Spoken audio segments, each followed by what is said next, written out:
yang responsif terhadap perkembangan teknologi. Kami apresiasi juga kerjasama yang sudah dilakukan dalam upaya menciptakan ekosistem keuangan digital yang aman, stabil, terpercaya bagi seluruh masyarakat Indonesia. Di antaranya pemblokiran 10.000 Pak ya, terakhirnya 10.000 rekening bank yang terafiliasi dengan judi online. Kami ingin mengingatkan, dengan perkuatan kerjasama seperti ini, semua rekening dapat dipantau. Ketua OJK tadi sudah menyatakan kalau memang jelas ini sudah aktivitas keuangan ilegal, maka itu kemudian akan langsung diblok. Iya, Kementerian Komdigi saat ini sudah bekerjasama dengan OJK, bahkan juga dengan Kejagung. Tapi tadi Abraham sampaikan DPR Komisi 1 bahwa ini bahkan sejak awal ini tata cara pengelolaan pemblokirannya pun udah ngawur gitu Bang. Ada kemudian kantor satelit di luar gedung kementerian.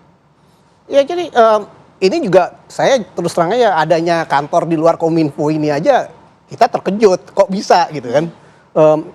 Karena itu seharusnya tidak ada yang kayak gitu harus dilakukan di dalam kementerian. Nah ini ada luar ini kan juga suatu boleh dikatakan suatu hal yang boleh dikatakan suatu pelanggaran serius ya, bahkan sudah ada penyalahgunaan sarana prasarana milik negara ya, yang kalau zaman dulu ada subversi dianggap itu subversi pengkhianatan ya, tapi ya itu masih dianggap sebagai suatu tindak pidana biasa. Tapi ini saya lihat udah luar biasa, ada kantor di luar terus jual beli data segala macam. Ini kan masalah yang seharusnya terdeteksi lebih awal, tapi tidak terdeteksi selama ini ya. Nah, dulu jadi kan artinya sangat rapi kan terjadi. WFH dulu alasannya karena WFH pandemi, kemudian ada alasan. mereka bekerja di rumah dikasih akses gitu. Saya rasa itu bukan alasan. Ya, Bang? Ya kalau misalnya sistemnya seperti WFH di kantor saya juga kita masih bisa lihat karyawan ngapain kok. Masa di Kominfo nggak ada kayak gitu ya? Dan harusnya sebenarnya Kominfo nggak boleh ya untuk bekerja di luar kantor. Ya nggak bisa, itu kan sarana prasarana negara. Ya harusnya ada di situ ya. Kalau emang di luar itu ya seharusnya ada suatu mekanisme di mana mereka bisa mengawasi kok ada anomali ya, ada data yang keluar dari Kominfo kemana, itu kan harus ada mekanisme pengawasannya. Nah selama itu bagaimana? Yeah. Nah yang saya melihat ini masalah rutinitas ini adalah satu kelemahan di Kominfo yang dibiarkan, tidak ada evaluasi ya. Kelemahan inilah yang sekarang dipelajari oleh mereka pelaku-pelaku ini untuk ditembus. Makanya buktinya ada orang-orang pegawai Komdigi yang terlibat. Nah ini ya salah satu kelemahan yang mereka berhasil memanfaatkan dan mengeksploitir. Nah itu dia, kelemahan-kelemahan yang kemudian dimanfaatkan, dipelajari. Bahkan saat ini kalau kita lihat situs-situs judi online ini tidak hanya bermain di ranah website dan juga media sosial, tapi bahkan ke ranah privat, betul Bang? Hingga ke misalnya WhatsApp dan lain-lain. Saya berapa hari ini aja terus terangnya mikir juga nih, kita lagi gencar-gencarnya ini berantas judi online, pemerintah nutup situs segala macam, muncul di WhatsApp, di Telegram, ya, di DM kita. Dengan link-link, dan saya lihat yang ngirim itu pakai nomor-nomor luar negeri tapi bahasanya bahasa Indonesia. Nah ini gimana nih, artinya satu ditutup, mereka punya alternatif jalan lain. Karena memang ada juga sebagian orang Indonesia yang mungkin ditipu gitu ya, dia direkrut untuk bekerja di sana yang mereka juga tidak tahu itu judi online. Itu ada beberapa orang kemungkinan itu selalu ada ya, tapi masalahnya saya meyakini ya mereka sudah siap dengan berbagai alternatif. Kalau satu diblokir ya, alternatif berikutnya dia akan gerakin ya, mungkin sampai 3 atau 4 lapis. Tapi kan justru lebih sulit lagi dikontrol kalau ranahnya privat. Nah, kayak saya bilang kalau kayak gini kan artinya kita berhadapan dengan suatu kekuatan yang lebih besar daripada yang kita pahami selama ini. Nah itu yang juga menjadi tantangan. Makanya sekarang saya rasa ini harus dijadikan semacam gerakan nasional ya, bersama semua pihak harus terlibat. Nggak bisa hanya pemerintah, masyarakat gimana, pemuka-pemuka agama gimana, teman-teman di dunia pendidikan bagaimana, orang tua gimana. Nah ini kan semuanya harus ikut. Nah ini tadi menarik juga ya soal masalah satelit di luar begitu ya, kantor satelit di luar, pengawasannya harusnya lebih ketat, evaluasinya harusnya lebih ketat. Nah harusnya diaudit ya Bang. Tapi kalau Bang Abraham sendiri melihat apa perlukah audit ini atau bahkan rekening-rekening dari para karyawan ataupun pegawai di Kominfo ataupun Komdigi ini perlu nggak diaudit juga ini biar tahu nih aliran dananya sampai kemana? Ya. Jadi logikanya kalau misalnya rekeningnya masyarakat diawasi, apalagi rekening pegawai Komdigi kan, kira-kira logikanya kan seperti itu. Namun kami dari Komisi 1 mensupport full apapun yang dilakukan Komdigi sekarang, karena kita melihat eh, Bu Menteri kita betul-betul berkomitmen. Bahkan kemarin beberapa hari yang lalu saya bertemu dengan Bu Menteri mengatakan beliau akan membuka luang selebar-lebarnya agar Komdigi dapat diperiksa secara menyeluruh. Siapa-siapa saja yang terlibat dalam penyelewengan wewenang ini. Lalu yang kedua, kami dari Komisi 1 pun kemarin sudah rapat dan kita sudah ketok dibentuknya Panja Judi Online yang diketuai oleh Wakil Ketua Komisi 1 kami, Pak Dev Laksono, yang tentunya kita akan mulai dalam waktu cukup dekat.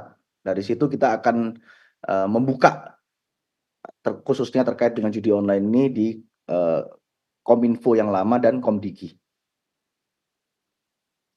Ya, halo. Ya, kemudian Satgas juga sudah dibentuk. Tapi kan saat ini itu tadi permasalahan baru muncul bahwa mereka ini menyasarnya sudah bukan ranah terbuka seperti media sosial dan juga website lain-lain, tapi sudah ke ranah privat yang justru tentu pengawasannya harus lebih ketat lagi nih. Iya, masalahnya kita nggak bisa memungkiri faktanya bahwa judi online ini memang bukan hal yang yang mudah untuk bisa dicegah begitu saja. Karena katakanlah semua website situs judi online diblokir dengan menggunakan VPN gratis saja itu sudah bisa mengakses lagi. Saya kasih contoh ya, Indonesia ini untuk konten pornografi diblok, tidak boleh. Tetapi saya kemarin baca di berita kemarin ini, barusan rilis kemarin, bahwa Indonesia ini salah satu pembuka situs porno terbesar nomor 7 di dunia. Padahal sudah diblokir. Jadi lalu juga terkait dengan judi online. Ada transaksi baru menggunakan cryptocurrency. Tentunya ini akan menyulitkan aparat penegak hukum untuk bisa mengejar karena apa? Proses transaksinya tidak lagi menggunakan payment gateway rupiah maupun US dollar, tapi menggunakan kripto. Dan pembelian token kripto ini bukan di tempat judi online, di tempat yang berlisensi OJK. Contoh kita beli di suatu misalnya di Indodax. Di Indodax transfer ke wallet kita bisa transfer kemana aja di seluruh dunia. Nah ini tentunya akan mempersulit aparat penegak hukum kita. Jadi yang memang harus difokuskan adalah pencegahan dari sisi Komdigi, peraturan, dan penyuluhan kepada masyarakat. Karena judi online ini sekali lagi ya mungkin 90% lebih, mungkin saya bisa bilang 95%, menyasarnya itu menengah ke bawah. Menengah ke atas nggak ke judi online, menengah ke atas datangnya ke kasino, mereka ke Malaysia, mereka ke Singapura, mereka ke Makau, mereka nggak main di Indonesia. Dan kasino di Malaysia, orang Malaysianya nggak ada yang main di Malaysia. Karena apa? Kasino di Malaysia, warga negara Malaysia tidak boleh masuk kasino. Yang masuk ke kasino Malaysia orang-orang Indonesia. Sama dengan Singapura. Kita di Singapura mau masuk ke kasino orang Singapura itu sekali masuk 3 juta rupiah sampai 5 juta rupiah. Orang Singapura nggak mau masuk. Yang masuk ke kasino Singapura siapa? Orang Indonesia. Jadi sekali lagi ini perlu menjadi harus ada research terkait dengan hal ini, harus ada penelitian terkait dengan hal ini. Pemain terbesar di Asia Tenggara untuk kasino di Malaysia dan di Singapura itu orang Indonesia. Nah, jadi mungkin perlu penyuluhan yang lebih dalam lah dari pemerintah Ya, Bang dari Abraham organisasi untuk memberantas judi online ini, dan yang bisa kita lakukan tadi disampaikan Bang Abraham adalah pencegahan begitu ya, masyarakat juga harus diberikan sosialisasi. Nah tapi ini jadi kesempatan kita juga mungkin di segmen selanjutnya ya Bang Ardi, mungkin bisa dijelaskan juga nih modus-modus judi online itu seperti apa sih, karena kalau data dari Satgas Pemberantasan Judi Online itu usia di bawah 10 tahun pun ada 80.000 orang sudah ikut Terlibat. judi online. Nanti kita bahas usai jeda berikut, tetap bersama kami di Apa Kabar Indonesia Pagi.